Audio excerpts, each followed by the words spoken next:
Hello Ram Ram ji, आप कैसे हो? मैं ठीक हूँ। तो जी एक और कश्मकश चलती ही रहती है हमारे घर में और हर एक के घर में कि भाई आज खाने में क्या बनाए। सब्जी होगी, पूछ लो घर वालों से तो बोल देते हैं कुछ भी बना लो, पर वो कुछ भी पदार्थ मिलेगा कहाँ ये कोई नहीं बताता। तो बड़ी ही कन्फ्यूजन वाली बात होती है ये रोज की आज क्या बनाए आज क्या बनाए। सब्जी तो दुनिया भर की है पर सबको सब चीज़ें पसंद तो नहीं आती। एक ने हरी सब्जी पसंद है तो दूसरे ने सूखी सब्जी पसंद है। तो ये कन्फ्यूजन चली ही रहती है। मतलब कि ये है ना कि सारे के सारे जने कदे खुश नहीं हो सकते एक सब्जी खा के। तो आज बिना किसी से पूछे सीधा कटहल उठाया और काटा पिट्टी करके रात को ही रख दिया था, क्योंकि सुबह उठते के साथ बनाना है और फिर स्कूल भी तो जाना है। और ये है थोड़ी सब्जी टाइम कंज्यूमिंग, अच्छी फुर्सत जी करके बनाओगे तो खाते ना कति अलग है जायका आगा। तो बहुत सारी बहनों को पता नहीं है कि भाई कटहल का जो बीज होता है उसके पीछे भी एक लेयर होती है, उसको ज़रूर हटाओ, वरना जब कटहल बन जाएगा ना उसके बाद भी कुछ ना कुछ ऐसा मतलब गले में चुभेगा कि वो बिल्कुल खाने का अगली बार मन नहीं करेगा।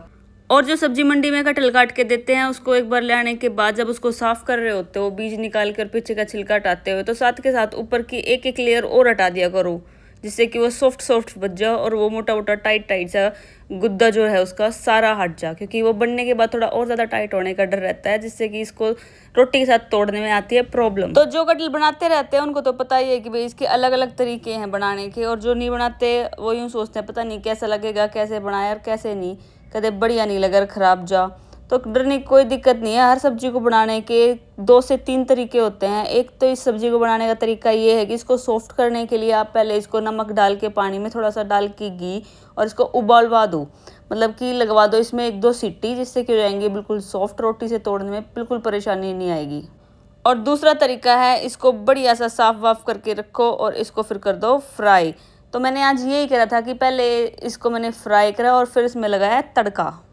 अब फ्राई करने के भी 2 तरीके हैं, या तो डीप फ्राई कर लो या इसको थोड़ा सा घी तेल में फ्राई कर लो, मतलब कि सेमी फ्राई कर लो। तो ज़्यादा डीप फ्राई मैंने नहीं करा, इसमें मैंने 2 चम्मच ले ली थे तेल और घी मिक्स करके, और उसके बाद मैंने इसको कर दिया था फ्राई, सेमी फ्राई, जिससे कि हो गया था अध पका। और वो आधा जो पक चुका है अभी और आधा जो बचा हुआ है वो पक जाएगा ये तड़के के साथ। और ज़्यादा डीप फ्राई मैं इसलिए नहीं करती क्योंकि कहीं ना कहीं वो ज़्यादा ऑयली हो जाता है, जो कि हेल्थ के लिए अच्छा नहीं माना जाएगा। क्योंकि कुछ ना कुछ तो हम तेल और घी तड़का लगाते हुए भी डालेंगे, और अगर इतनी ज़्यादा डीप फ्राई पहले कर रखा होगा तो फिर ये सब्ज़ी खाने का कुछ ज़्यादा फ़ायदा नहीं होगा, वो फिर हम ज़्यादा अनहेल्दी बोल सकते हैं वो खाएंगे। तो इसके तड़के में मैंने पहले सीधे निकाल लिए थे 2 पत्ते तेज पत्ते के, और फिर 4-5 लौंग और 4-5 काली मिर्च। जीरे के साथ मैंने ये तीनों चीज़ें डाल दी थी गर्म हुए घी और तेल में। उसके बाद डाल दी थी मैंने प्याज। करी मैंने प्याज बढ़िया सी गोल्डन, और गोल्डन प्याज जब तक हुई तब तक मैंने अपना आगे का सामान भी तैयार कर लिया था, जो कि थी टमाटर और हरी मिर्च। टमाटर और हरी मिर्च को थोड़ी सी देर मैंने पकाया, और फिर बारी आ गई थी सब्जी को बड़ा ही सुंदर रंग देने की, और वो जो कि हम देंगे हल्दी से। तो डाल दी थी सब्जी के अकॉर्डिंग इसमें हल्दी। लहसुन और अदरक का पेस्ट मैंने साथ ही पीस दिया था टमाटरों के, तो वो अलग से डालने की मेरे को ज़रूरत नहीं पड़ी। उसके बाद मैंने हल्दी डालने के बाद मैंने डाल दिया था बढ़िया सा पिसा हुआ धनिया पाउडर डालने के बाद थोड़ी सी डाल दी देगी मिर्च, और स्वाद अनुसार नमक मिलाया। नमक ये सब डाल डुल के मसाले हल्के फुल्के से बढ़िया चलाया, और थोड़ा सा जब तक घी नहीं छोड़ा जब तक अपने टमाटरों को मैं संभालती रही। हल्की सी छोटी चम्मच साथ में मैंने डाल दिया था इसकी गरम मसाला, क्योंकि देखो थोड़ा सा गरम मसाला पकाते हुए डालूंगी और जब थोड़ा सा होगा वो पकने के बाद डालूंगी। तो मतलब कि हमें सिर्फ आधा चम्मच गरम मसाला डालना है। उस आधे चम्मच का आधा हिस्सा पहले डालो और आधा हिस्सा बाद में डालो, ताकि उसका जायका भी रहे और उसकी खुशबू भी बनी रहे। थोड़ी सी देर मैंने इस मसाले को भूना और हल्की गैस करके भूना, वरना इसको लगने का डर था, मतलब कि कढ़ाई पे चिपकने का डर था। थोड़ी देर संभालने के बाद इस पे लगा दिया था मैंने ढक्कन, क्योंकि मेरे को बड़ा ही अच्छा लगता है जब हम ढक्कन और हल्की सी सिम गैस करके रख देते हैं कढ़ाई को गैस के ऊपर, और जब वो आराम से धीमी गैस पे पूरा मसाला अच्छे से पक जाता है तो बड़ा ही सुंदर सा रंग भी आता है, और खुशबू तो बस पूछो ही मत कितनी लाजवाब रहती है। और देखो कैसे इसने घी तेल छोड़ दिया है, मतलब कि अब ये पककर बिल्कुल तैयार है। इस मसाले के जी में जी मिलाते हुए बिल्कुल अच्छा सा सुंदर सा कलर को देखते हुए और थोड़ा बहुत और भी घी छुड़वाते हुए मैंने अब तैयारी पकड़ ली थी इसमें कटहल डालने की, जो मैंने थोड़ी देर पहले ही फ्राई करके एक साइड रख दिया था। तो इस एक साइड मसाला हमारा भुन गया था और दूसरी साइड कटहल हमने पहले ही फ्राई करके रख रखा था। तो मतलब आधी सब्जी तो हमारी बनके हो गई है तैयार। और अब बारी आ गई है दोनों ही चीज़ों को मिलाकर एक बेहतरीन जायकेदार सब्जी बनाने की। और इस मसाले को कर दिया था मैंने मिक्स करने का कार्यक्रम शुरू, और जिसके चलते कि बड़ा ही आराम से मैंने मिक्स किया ताकि जल्दबाजी के चलते कोई एक पीस ऐसा फिक्का फिक्का सा ना रह जाए, क्योंकि कटहल जो है वो सिर्फ भुना हुआ है, उसके अंदर कोई भी स्वाद अभी तक नहीं है। वो स्वाद सारा का सारा इस मसाले से ही आएगा।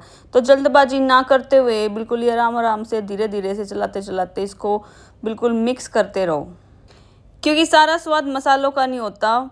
स्वाद होता है कि आपने उस मसाले का प्रयोग कैसे करा है, उसका प्रोसीजर कैसे रखा है। तो ज़रा जितना ज़रूरी मसाला होता है उतना ही ज़रूरी होता है कि आप उसे किस तरीके से बना रहे हैं। तो इन तरीक़ों का ज़रूर ध्यान रखें कि सूखी सब्ज़ी जो ऐसी है कि जो थोड़ी सी मतलब टाइट रह सकती है, उसको जितना हो सके उतना मंदी गैस करके और आराम से उसमें मसाला मिक्स करने का प्रोसेस जारी रखें, नहीं तो फिर वो फीकी फीकी लगेगी और बिल्कुल स्वाद नहीं आएगा।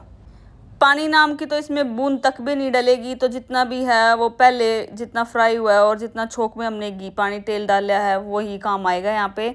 तो इसको मिलाने के बाद अब अगला था मेरा प्रोसेस कि मैं इसको थोड़ी देर ढक्कन लगा के रखूँ। तो एक बार मैंने करा इसको चेक कि कितना क्या है इसका टाइम पकने में, और फिर लगा दिया था इस पर ढक्कन और कर दी थी गैस बिल्कुल सिम, वरना जलते हुए देर नहीं लगेगी। और अगर एक बार जल गई तो सब्जी में जो खुशबू आनी है सब्जियों की मसाले की वो सारी ख़राब हो जाएगी।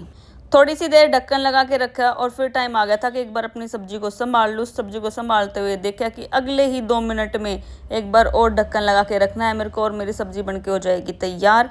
अब आगे का प्रोसेस मैंने दे दिया था मम्मी को संभालने के लिए, क्योंकि अब मैंने जाना है अपने स्कूल। तो मैं चलती हूँ नीचे रेडी होने के लिए। तो अगर आपने कटहल अभी ट्राई नहीं किया है कि कैसे क्या बनेगा तो ज़रूर ट्राई करें। बड़ा ही अच्छा स्वाद और सिंपल ये एक तरीका बता दिया मैंने आज आपको कटहल को बनाने का। बहुत सारे तो इसमें मलाई डाल के भी कटहल बनाते हैं, पर वो ज़्यादा हैवी हो जाता है। मैं बिल्कुल नहीं बोलूँगी कि आप वो बनाओ, क्योंकि हर चीज़ में मलाई डाल के उसका स्वाद बदलना ठीक नहीं। तो ज़रूर ट्राई करो सब।